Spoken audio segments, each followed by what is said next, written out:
Fala Tricolor, seja bem-vindo ao canal O Flume Domina. Eu sou o Wallace e nesse vídeo eu vou falar sobre Paulo Henrique Ganso, o nosso craque, o nosso camisa 10 que está voltando de miocardite. E aí eu vou lançar a pergunta e queria saber o que você acha. Seria esse cara, o nosso 10, a solução para os problemas que o Fluminense já vinha passando e vai começar a enfrentar agora com a vinda do Campeonato Brasileiro, Sul-Americano, mais novos jogos na Copa do Brasil?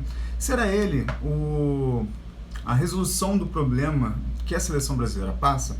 Então, a essas perguntas e a essas dúvidas eu vou dar minha opinião, mas antes eu vou pedir a sua contribuição aqui. Você que já me assiste, você aí que está me assistindo agora, convido você a seguir o meu canal, comente aí o que você acha de Paulo Henrique Ganso na seleção brasileira e compartilhe esse vídeo para outros tricolores também para saber da existência desse canal. Então vamos lá. Paulo Henrique Ganso, será ele a solução? Se a gente for comparar, por exemplo, o que acham os especialistas do Sport TV, às vezes a gente pode dizer, inclusive, que são especialistas porque eles simplesmente estão lá, mas às vezes nem especialistas são. Eu não vou dizer que eu sou especialista, mas quando a gente escuta muita gente que não trabalhou com isso quanto a jogador de futebol, você começa a questionar se realmente eles são especiais. Comentaristas e jornalistas que nunca jogaram futebol, às vezes é complicado a gente escutar qual é o comentário dele, ou mesmo comentar sobre arbitragem. Tudo bem que a gente, leigo, comenta sobre a arbitragem, o que a gente acha, para pão doce, como se a gente fosse profissional. Mas a gente não é. Mas eles estão ali como profissionais, estão ali para passar informações e às vezes eles acabam colocando opiniões deles como se fossem fatos e não são. E a última foi de Roger falando do jeito estranho do maior craque hoje na América do Sul, que é o John Arias. E aí ele tentou desmerecer, né, tipo assim, eu vou alfinetar e depois eu passo o band-aid, eu vou morder e vou assoprar, quando ele simplesmente, primeiro ele dá aquela cutucada, não sei por que ele fez aquela cutucada, provavelmente porque ele está no Sport TV, então você não pode só elogiar um jogador, e aí depois ele vai e rasga elogios a ele. Eu achei isso muito estranho, acredito que vocês também tenham achado isso estranho. Mas isso também acontece muito com o Ganso. Falam que ele é craque, que ele tem aquela visão, mas aí vem mas ele não corre, né? Quando você escuta falarem de Messi, o time, né, joga em função do Messi, porque se o Messi não pode correr, ele tem experiência, ele tem um toque refinado, então se eu tenho estamina, se eu tenho fôlego, se eu tenho velocidade, eu posso usar isso para que outros não precisam correr. Ah, mas o correr faz parte do jogo. O Paulo Henrique Ganso corre. E se a gente for observar a quilometragem média de jogadores como ele correram, né, a gente tem aí, por exemplo, De Bruyne, ele corre um pouco mais do que o Paulo Henrique Ganso, né, mas ele também é um pouco mais novo do que o Paulo Henrique Ganso. Mas se a gente for comparar, existem jogadores que correm, na época, corriam o mesmo tanto que o Paulo Henrique Ganso corria. Então não é exclusividade de jogadores com o talento do Paulo Henrique Ganso não correrem e outros jogadores correrem por ele. E aí eu vou aqui dar alguns exemplos para vocês, simplesmente de jogadores que não são brasileiros. Vocês já devem ter escutado falar muito de Riquelme, né? Riquelme, que era o maestro, jogou muito pela seleção argentina, jogou muito, acho que ele jogou na Espanha, né? No Vila Real. Ele, inclusive, quando veio, né, de volta para o Boca Juniors, a gente enfrentou ele jogando pelo Boca, pela Libertadores, e a gente ganhou do time dele e ele foi eleito craque daquela Libertadores de 2008, apesar de eu achar que aquela Libertadores deveria ter sido dada, né, além da vitória ter sido nossa, né, foi muito roubado, eu acho que o troféu de melhor jogador deveria ter sido para Thiago Neves, né. Ele nunca foi um jogador rápido, mas a bola rolava com ele, né? Se vinha 3 ou 4 para marcar ele era necessário um passe que ele deixava um cara no gol, um lançamento, e lançamentos milimétricos, né? Hoje o futebol ele não está tanto de lançamento, mas se você visse o jogo da Argentina, né? Se você viu o jogo da Argentina no Brasil, você viu a quantidade de lançamentos longos que eles executaram com precisão. Hoje a gente não consegue, aqui no futebol brasileiro, ter um jogador assim. Por quê? Porque você coloca tanto jogador na base para jogar como ponta e você perde essa característica do jogador criador, né? E eu falo isso como professor de física. Quando você força muito o adolescente a acertar, seu objetivo naquilo, acertar é sempre bom, mas você precisa ter fundamento, dependendo do jogador, você tira a criatividade dele quando você obriga ele a acertar 100%, porque a criatividade, ela vem naquele momento de, tipo assim, você poder pensar antes de você simplesmente executar. Então, tipo assim, o Paulo Henrique Ganso, ele recebe a bola, às vezes ele fica tocando para ele poder ver, à medida que ele recebe a bola, quem vem para marcar ele toca de volta. Se ninguém marca ele de volta, ele tem mais tempo para criar, mas ele fica nessa de recebe, toca, recebe, até ele conseguir criar a jogada. Inclusive no gol contra o Atlético Paranaense no passado, ele fez isso, ele ficou ali arrumando um jeito de criar um espaço e aí ele colocou o John Arias na cara do gol. Às vezes não necessariamente o passe dele vai ser o último, mas vai ser um passe decisivo para que exista um passe de assistência para aquele jogador. Acredito que você, tricolor, você deve concordar, né, comigo nisso. Mas a pergunta também vale para a seleção brasileira e para qualquer outro torcedor de qualquer outro time que esteja me escutando aqui. Esse vídeo não é só para tricolores. Você acha também que o meio, principalmente falando nesse jogo contra a Argentina, você acha que o meio precisa de um jogador como Paulo Henrique Ganso? Você poderia pensar, nós temos ali vários outros jogadores que jogam no Brasil, mas será que esses jogadores poderiam jogar onde joga o Ganso? Rafael Veiga, ele é um jogador bom, mas das vezes que ele foi convocado, ele não foi aproveitado.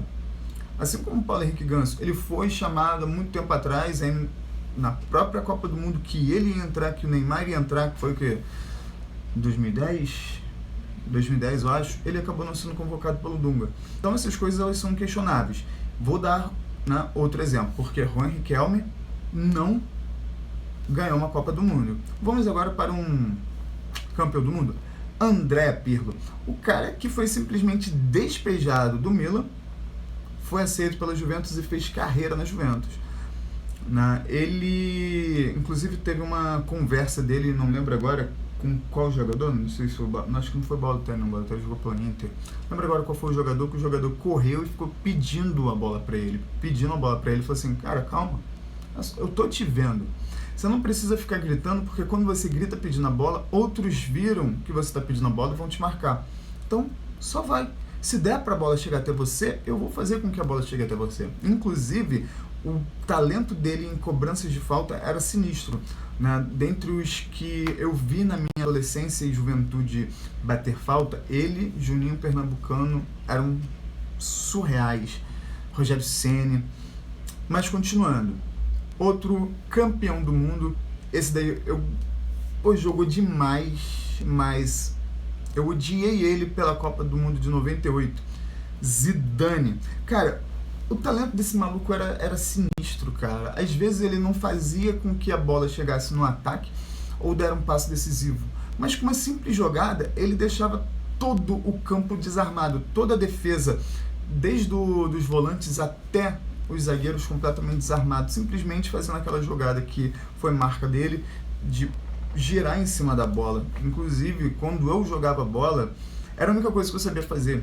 Como eu era goleiro, quando eu ia pro campo, assim, eu sei estar muito bem, mas a nível de drible, eu sou meio pesado, eu sou meio duro para driblar. Então a única coisa que eu sabia fazer bem era isso, né, de girar em cima da bola. E aí a gente pode agora pensar em outros jogadores, né, que não necessariamente são meio-campistas, porque o Ganso vai ser meio-campo, né? Você pode pensar assim, pô, você está falando de meio-campo e tal, mas, cara, nem só de meio-campo, outros jogadores também vão ter essa postura de que o time corre por ele, como o Ronaldo Fenômeno. Apesar de no início da carreira dele ele ser aquele jogador de explosão, no final da carreira dele ele ainda continuou sendo craque, continuou fazendo jogadaças, mesmo com uma mobilidade reduzida. Romário, né, participou de uma entrevista recentemente falando que o que ele mais observa hoje em erro dos novos jogadores é a questão do os jogadores hoje em dia, eles não têm muita... Eles erram muito na posicionamento, não, esqueci a palavra agora. Tava na língua, na ponta da língua. Fundamento. Que os jogadores erram muito fundamento. Então, por exemplo, um jogador de ataque, ele precisa fazer gol. E aí, muitas vezes, você na cara do gol, você erra por conta de fundamento. Né? Às vezes você inclina muito o corpo para fazer um chute e aquela inclinação foi para chutar a bola para o alto, a bola sobe demais, ou você inclina menos o corpo e a bola sai mascada. Então, tipo assim, são fundamentos que precisam ser melhorados. Né? Então, tipo assim, a gente está criando jogadores na base hoje para já jogar campeonatos. A gente fica assim, pô, o jogador da base ali é craque, ganhou pela seleção de base, não sei o que lá, cara. A gente precisa formar os jogadores em fundamentos básicos para depois eles começarem a competir. E aí já compete com 12, 13, 14 anos. É importante competir? Mas é mais importante ainda criar jogadores que nesse momento tenham tudo já ali, já intrínseco nele. Às vezes os jogadores do Brasil aqui, como eles se destacam muito porque muitos jogadores são muito ruins, eles acabam tendo que refazer esses fundamentos fora do Brasil. Né? E aí você tem Romário, como jogador que se movimentava pouco e era um craque na sua posição. Jogador que era da Fiorentina, foi pro Bayern, que é o Luca Toni. Cara, esse maluco, ele tropeçava nos próprios pés, mas tipo assim, ele era goleador. Né? Miroslav Klose, né? Ele é, junto com o Ronaldo Fenômeno, o maior artilheiro entre Copas. Né? São os dois jogadores que mais fizeram gols em Copas do Mundo. E tipo assim, ele não é um craque, mas ele sabia se posicionar, porque quando a bola fosse chegar nele, ele fazia gol. E eu não tô nesse momento aqui falando que é pra gente ter um jogador desse na seleção, porque a gente, a nível de atacante, a gente está bem servido, apesar de alguns jogadores na seleção não funcionarem na seleção. E nesse nível eu acho que os técnicos, eles não têm a independência para fazer o que eles precisam fazer.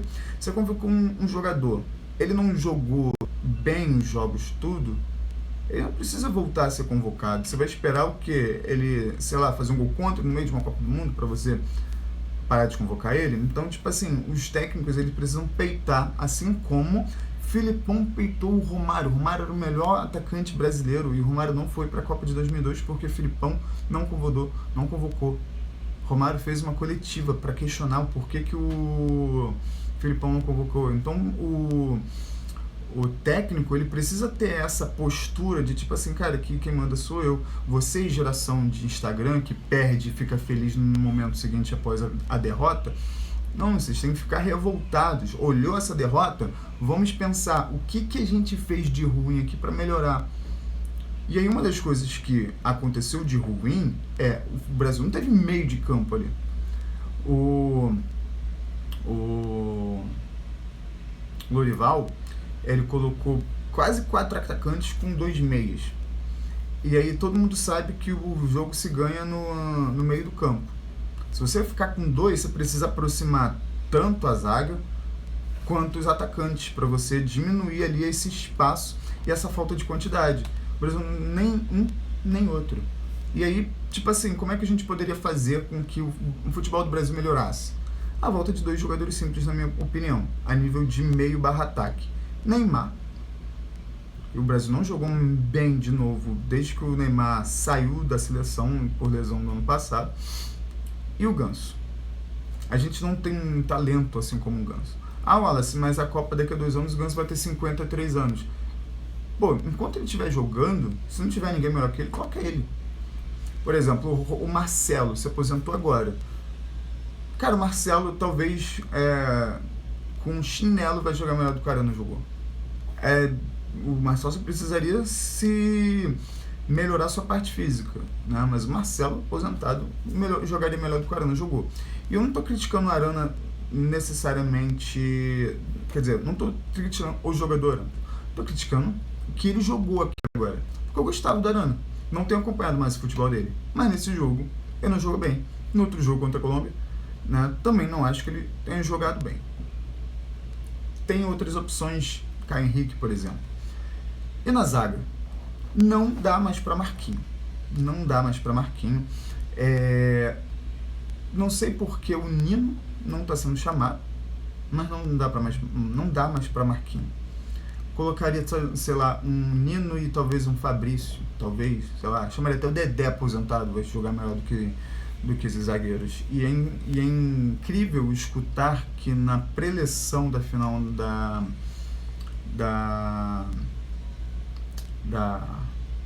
Campeonato Carioca, colocaram Léo Pereira como melhor do que Thiago Silva. Aquilo ali foi a prova de que não é. Falta desnecessária, dando doce para o adversário, posicionando ruim, não é melhor. E a gente precisaria também de um zagueiro. Então, tipo assim, o Brasil, ele parece que o Lorival, ele vai escalando por pressão. Eu acho que, tipo assim, ele não tem liberdade e ele também vai muito na pressão. Se por acaso ele não escalar o Vini, vai ser uma hecatombe, ele vai ser extremamente criticado. Principalmente se ele perder. Se ele não chamar o Vini, que tem lampejos de bons momentos, ele tenta driblar e não consegue, aí ele dribla uma vez. Pode ser que um drible dele dê certo. E basta necessariamente um drible dele que dê certo. Mas se a gente for pegar o percentual de dribles que ele tenta em relação aos que ele acerta, é relativamente baixo. E a bola não chega até ele, porque às vezes o problema não está nele também, está no meio. Né? Mas, se melhorar o meio e ele continuar jogando mal, assim como o Rodrigo, eu tiraria ele, eu sacaria ele. Pô, você tá tirando o melhor jogador. Cara, o Ganso, que em 2019 foi um dos poucos jogadores que salvaram naquela, foi pro banco quando ele começou a jogar mal. E tipo assim, era o melhor jogador do time. O Cano, nosso rei da América em 2023, ano passado, jogou mal, foi banco pra Cauã Elias. Então, tipo assim, os jogadores, eles precisam também girar esse rei da barriga e começar a pensar melhor em prol do time e não, como é que é possível você me tirar? Você tá jogando mal, vai sair, cara. Então, meu posicionamento é esse. E eu gostaria de saber o seu. O que você faria hoje, por exemplo, se você fosse técnico da seleção brasileira? Você colocaria o Ganso no seu time? Valeu, galera. Até a próxima. Esse vídeo ficou longo pra caramba.